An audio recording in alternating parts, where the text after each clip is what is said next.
অনেক ভাগ্য করে আমি তোমাকে পেয়েছি স্বামী। আমাকে এই অবস্থায় ঘরে রেখে সকাল থেকে বেরিয়ে তুমি অন্য মেয়ের সাথে প্রেম করছো স্বামী? ও হ্যালো, আপনার কোথাও ভুল হচ্ছে, এটা আমার স্বামী। আমাদের বাড়ি চম্পকনগর, আমরা আজই এখানে বেড়াতে এসেছি। শরীরটা খারাপ লাগছে, আপনি জল খাবেন? এই নাটক করছো, ঘরে চলো। এই তুমি আমার স্বামীর গায়ে হাত তুললে কেন? তোমার স্বামী মানে?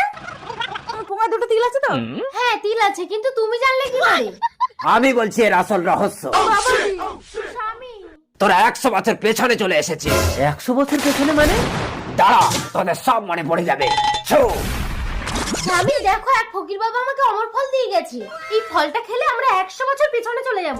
100 বছর বেশি বাঁচার লোভে তুমি বিধাতার সৃষ্টিকে উল্টে দিও না রূপা। এই কিচ্ছু হবে না, তুমি খাও তো।